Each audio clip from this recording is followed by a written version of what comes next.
वाहिगुरु जी का खालसा, वाहिगुरु जी की फतेह।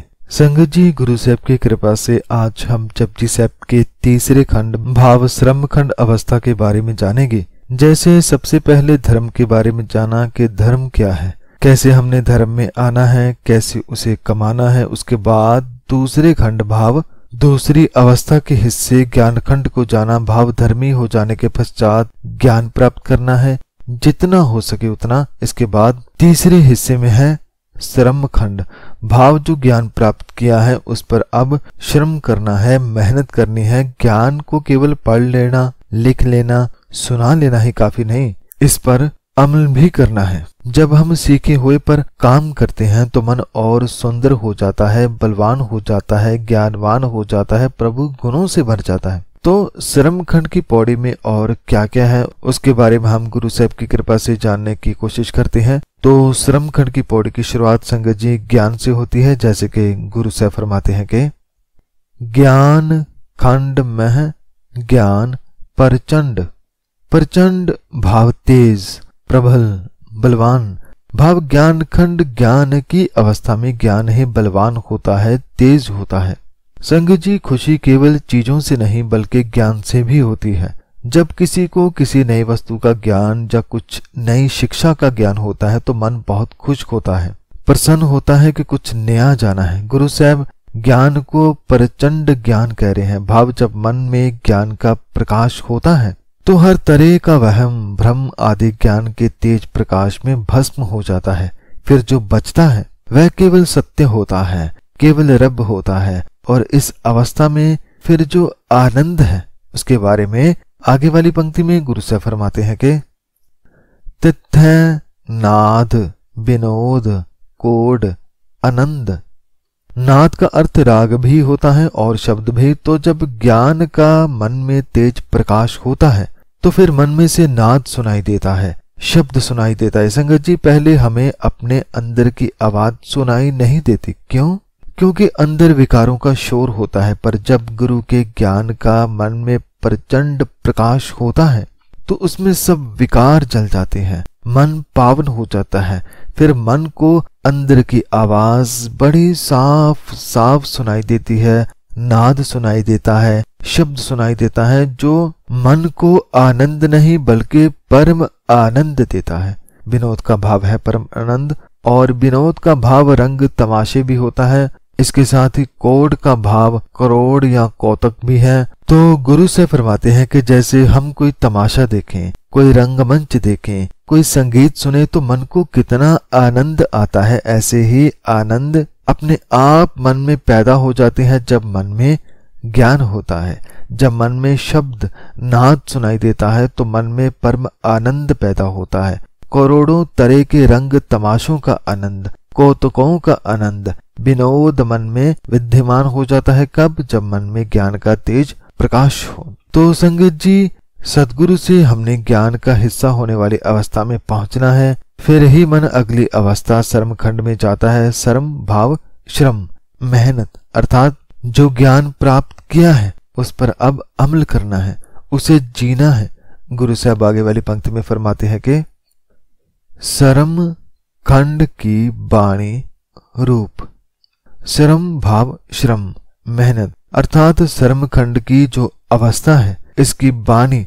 संगत जी, यहाँ बानी का भाव है बनावट। तो श्रम अवस्था की बनावट रूप है। भाव खूबसूरत है, सुंदर है, बड़ी प्यारी है। इसका रूप, इसकी बनावट बहुत प्यारी है। संगत जी, जब हमें किसी चीज का ज्ञान प्राप्त हो, जैसे बात करें लोहार की, तरखान की, सोनार की, डॉक्टर की, इंजीनियर की या किसी की भी, सबसे पहले हम किसी भी काम का ज्ञान लेते हैं। लेकिन उस ज्ञान का आनंद तभी आता है जहाँ वह ज्ञान हमारे लिए तभी लाभदायक होता है जब हम उसे प्रयोग में लाते हैं। जैसे ज्ञान प्राप्त करके लोहा भी बर्तनों का रूप ले लेता है तो सुंदर लगता है। ईंट, सीमेंट आदि को जोड़कर मिस्त्री घर तैयार करता है तो सुंदर लगता है। एक पत्थर की कीमत उतनी नहीं होती जितनी उसे तराश कर टाइल या कोई आकार बनाकर होती है। तो संगत जी, ज्ञान जब रूप में आता है तो सुंदर लगता है, प्यारा लगता है। ऐसे ही जब मन ज्ञान लेता है, जब वह विकार दूर करके दया का रूप बनता है, निडर बनता है, संतोष धारण करता है। जब वह सुख दुख खुशी गमी आदर निरादर आदि को एक जानकर जीता है, जब वह प्रभु गुणों का रूप बन जाता है, तो वह न केवल अपने मन को सुंदर बना लेता है बल्कि अपना पूरा जीवन ही वह सुंदर बना लेता है। जैसे कि गुरु साहब आगे वाली पंक्ति में फरमाते हैं कि कैसे मन अपने सही रूप में श्रमखंड की अवस्था में आ जाता है। गुरु साहब फरमाते हैं कि तिथै काढ़त कड़ियां बहुत अनूप।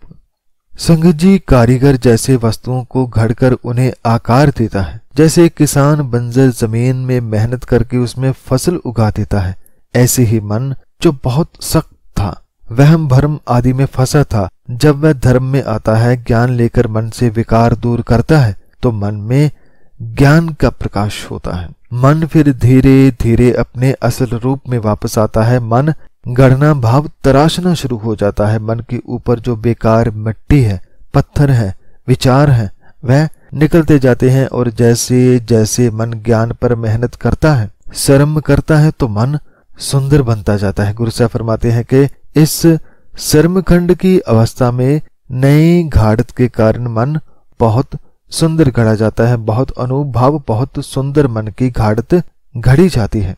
संगत जी, पहले मन बुरे विकारों के कारण अपना रूप गवा लेता है, अपनी समझ गवा लेता है, अपनी बुद्धि गवा लेता है, खुद को करूब बदसूरत बना लेता है। पर जब मन गुरु का ज्ञान लेता है और उस ज्ञान पर श्रम करता है, तो मन अपने सही रूप में वापस आ जाता है। वह फिर गुणों का श्रृंगार करता है, प्रेम, सबर, दया, धर्म, ज्ञान, निर्भय, विनम्रता आदि का श्रृंगार करके मन को सुंदर बना लेता है। तो जैसे कोई पत्थर को तराश कर बहुत सुंदर मूर्ति बनाता है, ऐसे ही जो मन गुरु से जुड़ता है, गुरु से ज्ञान लेता है, गुरु की उपदेश मन में बसाता है, वह मन भी तराशा जाता है, ऊपर की गंदगी साफ हो जाती है और अंदर से एक बहुत ही सुंदर ईश्वरीय रूप बनकर मन बाहर निकलता है। फिर उस रूप का कोई कथन भी करना चाहे तो नहीं कर सकता। जैसे कि आगे वाली पंक्ति में गुरु साहब फरमाते हैं कि ता किया गल्ला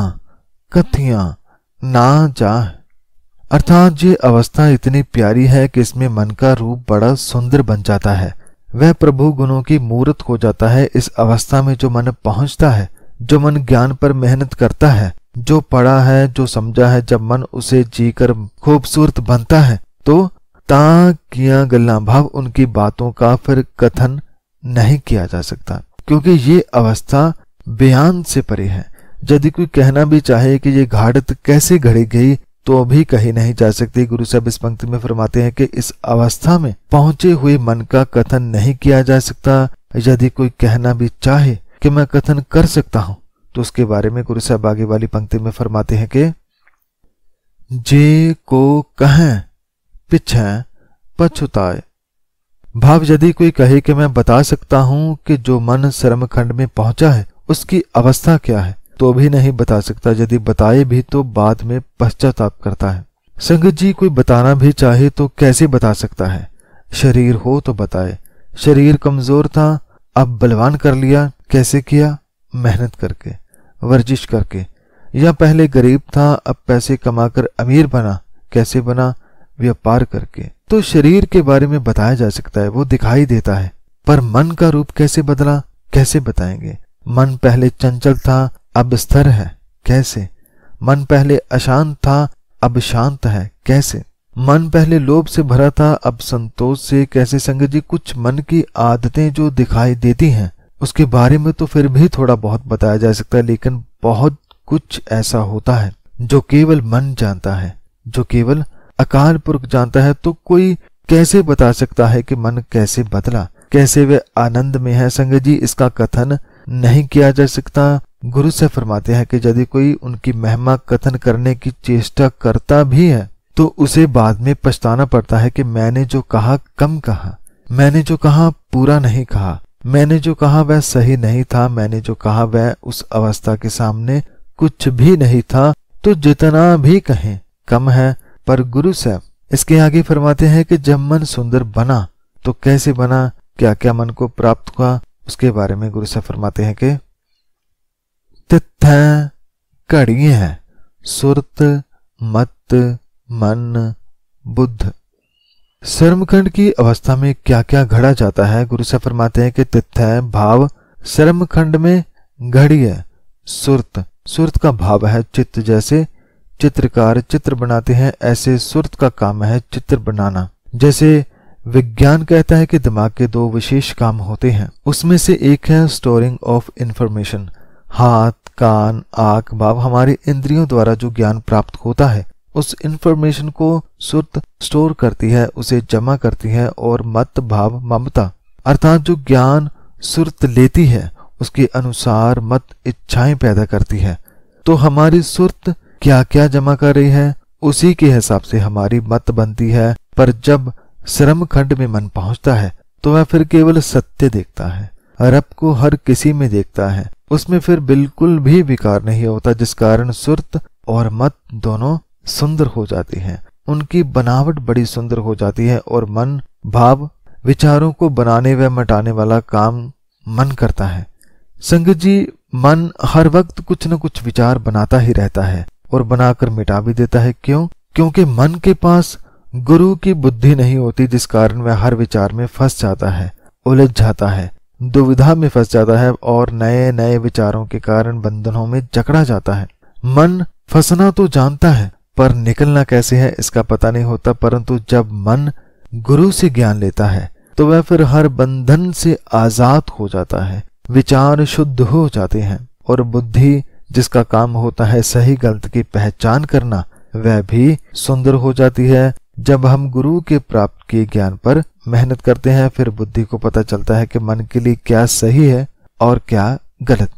संगत जी, गुरबानी हमें विवेक बुद्धि प्रदान करती है, जिस कारण मन फिर दोबारा कभी किसी विकार में, किसी माया में, किसी बुरे विचार में नहीं फंसता। तो गुरु साहब इस पंक्ति में फरमाते हैं कि जो श्रमखंड की अवस्था में पहुंचता है उसकी सुरत, मत, मन और बुद्धि सुंदर हो जाते हैं, समझदार हो जाते हैं। उनकी घाड़त बहुत सुंदर घड़ी जाती है। कैसे घड़ी जाती है उसके बारे में इस अवस्था की अंत वाली पंक्ति में गुरु साहब फरमाते हैं कि तित्थ है, कड़ी है, सुरा सिद्धा की शुद्ध। संगत जी, जिस मन में गलत विचार आए, समझ जाना चाहिए कि उसका मन गढ़ा हुआ नहीं।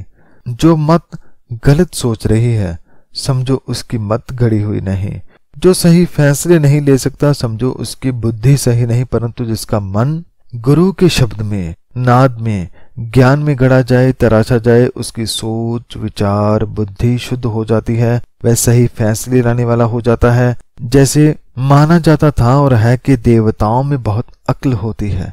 जब पहले माना जाता था कि सिद्ध सबसे अक्ल वाले, बुद्धि वाले होते हैं, तो गुरु साहब फरमाते हैं कि जो मन गुरु के ज्ञान पर श्रम करता है, उसकी अवस्था अपने आप पावन होती चली जाती है, ऊंची होती जाती है। कैसे होती है? गुरु साहब फरमाते हैं कि श्रम की अवस्था पर दिव्य बुद्धि वाले देवों व सिद्ध अवस्था की प्राप्ति वाली सूझ मन में घड़ी जाती है। भाव मन को बहुत ऊंची पदवी प्राप्त होती है, मन की अवस्था बहुत ऊंची हो जाती है। संगत जी, जब मन तराशा जाता है तो सुंदर हो जाता है, सियाना हो जाता है, समझदार हो जाता है, वह बहुत ही प्यारा हो जाता है, वह प्रभु गुणों में रंग जाता है। तो संगत जी, हमें धर्म में तो आना ही है, ज्ञान तो लेना ही है, पर जो ज्ञान लिया है उस पर अमल भी करना है, उस पर श्रम भी करना है। तभी हम अगली अवस्था तक पहुंच सकते हैं, जिसका नाम है कर्मखंड। तो संगत जी, ये थी श्रमखंड के विचार। जब मन श्रम की अवस्था में पहुंचता है तो मन का एक नया रूप तैयार होता है। इसमें मत, बुद्धि, सुरत, मन आदि सभी तराशी जाती हैं। जैसे जैसे मन ज्ञान पर श्रम करता है, मेहनत करता है, वह दिन प्रतिदिन सुंदर होता चला जाता है। उसमें दैवी गुण भरते चले जाते हैं, वह प्रभु गुणों से भरता चला जाता है। जब मन पूरी तरह से तैयार हो जाता है, फिर वह अगली अवस्था भाव कर्मखंड में पहुंचता है, जहां पर तैयार हुए मन पर कर्म होता है, बख्शिश होती है। वह कैसे होती है, क्या कुछ और इस अवस्था में होता है, उसके बारे में आने वाली वीडियो में गुरु साहब की कृपा से समझने का प्रयास करेंगे। तो अंत में इस पूरी विचार के लिए सतगुरु श्री गुरु ग्रंथ साहब जी को कोटि कोटि नमन है। गुरु नानक पातशाह जी को बारंबार प्रणाम है, जो हमें इतने प्यारे विचार, इतनी अनमोल वाणी पढ़ने समझने का मौका दिया और इस विचार के दौरान हुई सभी गलतियों की मैं गुरु साहब से क्षमा चाहता हूँ और आप सब संगत का भी इस विचार को सुनने के लिए धन्यवाद करता हूँ। वाहिगुरु जी का खालसा, वाहिगुरु जी की फतेह।